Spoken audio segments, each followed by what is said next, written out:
नमस्कार दोस्तों, इस वीडियो के अंदर मैं आपको बताने वाला हूँ कि multiplication of two digits numbers की मल्टीप्लाई हम कैसे करते हैं। अब ये कोई ट्रिक तो नहीं है, लेकिन हाँ ये कुछ तरीके हैं जिसको हम यूज़ कर सकते हैं अगर हमें पता हो तो। और ऑप्शंस के अंदर आंसर फाइंड आउट करने के लिए हम उसको जो है ना पता कर सकते हैं। ऑप्शंस में ये बड़ी हेल्प करते हैं क्योंकि ये कैलकुलेशन एक सीरीज चल रही है, तो इस कैलकुलेशन सीरीज के अंदर मैं आपको अलग अलग तरीके बताऊंगा कि आंसर तक हम कैसे पहुंच सकते हैं बगैर मल्टीप्लाई किए हुए। ये नहीं है कि बिल्कुल आप 100% इस चीज़ से आपको अगर ये चीज़ आ गई तो आप ये सोचे कि मुझे तो बहुत कुछ आ गया, अब मैं हर जो है ना क्वेश्चन का आंसर फाइंड आउट कर सकता हूँ। ऐसे ऐसा नहीं है ये। हाँ ये है कि ये आपकी 70 to 75 80% आपकी प्रॉब्लम्स को सोल्व कर देगा। 20% आपकी बेसिक कैलकुलेशन होनी चाहिए कि भाई अगर इसमें ये ऐड करें तो वो ऐड करें तो क्या होगा। चलिए अब मैं आपको शुरू करता हूँ कि मल्टीप्लिकेशन कैसे शुरू करते हैं। मल्टीप्लिकेशन को हम करते क्या है, देखो हमने 25 का स्क्वायर पढ़ा था पिछली वीडियो के अंदर। तो इस 25 के स्क्वायर का मतलब होता है कि 25 इंटू 25। समझ रहे हैं आप। ऐसे ही मैंने 35 का स्क्वायर लिखा था, तो इस 35 का स्क्वायर का मतलब है कि 35 इंटू 35। ऐसे ही कोई भी लिख दो, 55 का स्क्वायर है तो इसका मतलब है कि 55 इंटू 55। ऐसे ही 85 का स्क्वायर मुझे फाइंड आउट अगर करना है तो ये होता है कि 85 इंटू 85।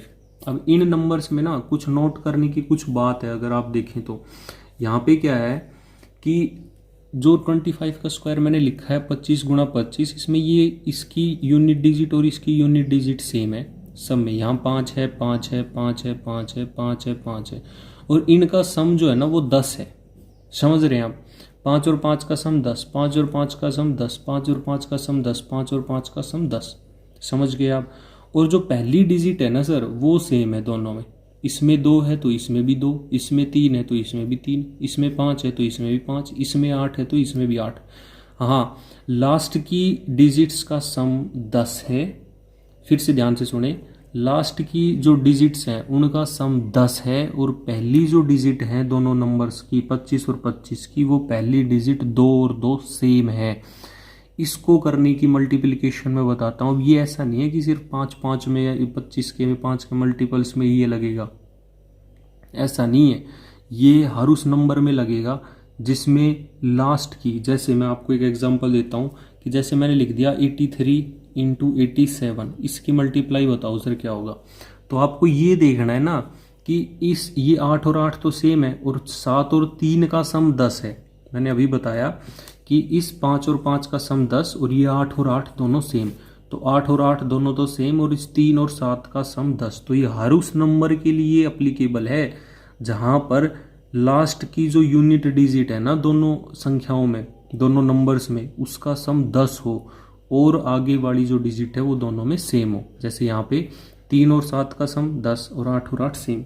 ऐसे ही अब मैं एक दूसरा एग्जांपल लेता हूँ। जैसे मैंने ले लिया कि 61 इंटू 69, तो यहाँ पे क्या है सर, 6 और 6 तो सेम है, 9 और 1 का सम 10 है। समझ रहे हैं आप। तो इसका भी हम फाइंड आउट कर सकते हैं।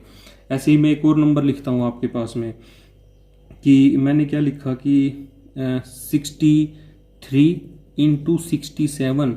यहाँ पे 3 और 7 का सम देखो 10 है और 6 और 6 बराबर हैं, तो इसका भी फाइंड आउट कर सकते हैं। तो ऐसा कोई भी नंबर जिसमें इन दोनों डिजिट्स का सम, तो लास्ट की जो डिजिट्स है यूनिट डिजिट इकाई का अंक, उसका सम तो 10 हो और ये दोनों सेम हो।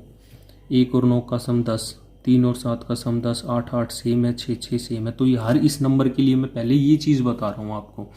अच्छा, तो हमने यहाँ क्या किया था सर कि इस 5 और 5 का हमने पहले मल्टीप्लाई कर दी तो 25 आया। जब मैंने इसका सोल्व किया तो 5 का स्क्वायर लिखा ना मैंने, तो उस 5 का स्क्वायर का मतलब क्या है कि 5 मल्टीप्लाई बाई 5। समझ रहे हैं आप।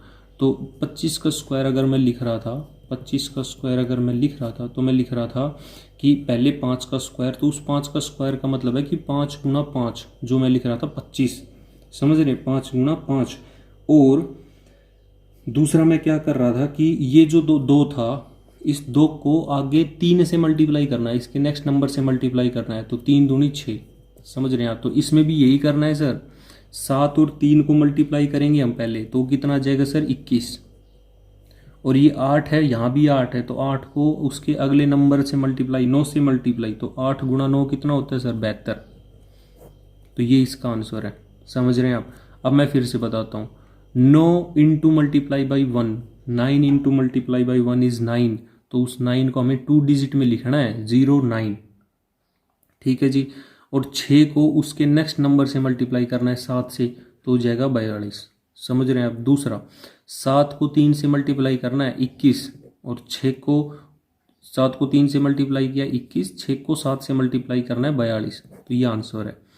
ठीक है, तो पहला तो ये है कि अगर हमें ऐसे कोई नंबर्स दिए हैं तो उसको हम बड़ा इजीली सोल्व कर लेते हैं। अब मैं इसको एक 3 डिजिट्स में भी बता देता हूँ। एक नंबर 3 डिजिट्स में जैसे मैंने लिख लिया 762 मल्टीप्लाई बाई 768। अच्छा, अब इसमें क्या है कि ये क्या है ना कि 8 और 2, देखो दोनों का सम, लास्ट डिजिट का सम कितना है? 10, तो 8 दूनी 16। समझ रहे हैं आप? 8 दूनी 16, और मुझे क्या करना है कि 75 और 75 से उसका अगला मल्टीप्लाई 77, तो 76 इंटू 77 मुझे यहाँ लिखना है, जो भी आएगा। समझ रहे हैं आप? तो अब मेरा मतलब अगर ऑप्शंस में अगर हम देखें तो लास्ट में देख लेंगे कि 16 जिसका डिजिट्स हैं तो वो तो आंसर है। हो सकता है कि 2 में ऐसा मैच कर जाए, तो फिर हम इसको निकालने की ये ज़रूरत पड़ेगी।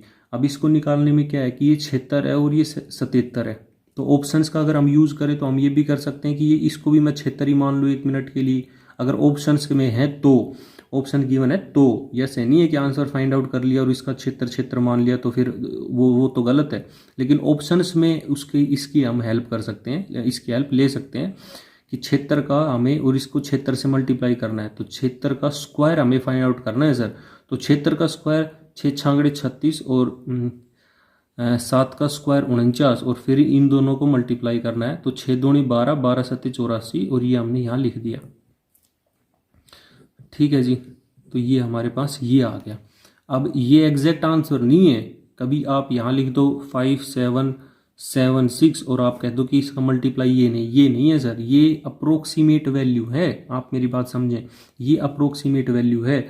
अब अगर इसमें मैं 76 और जोड़ दूँ ना, तब एग्जैक्ट आंसर आएगा। क्यों 76 जोड़ना पड़ेगा कि 76 को अगर मैं 77 से मल्टीप्लाई करता हूँ ना, तो ये 76 और 76 प्लस 1 ऐसे है ये, तो 76 का स्क्वायर प्लस 76, और 76 का स्क्वायर अभी देखा ये, और इसमें अगर मैं 76 जोड़ दूँ तो एग्जैक्ट आंसर है। ये एग्जैक्ट आंसर नहीं है सर। समझ रहे हैं आप मेरी बात?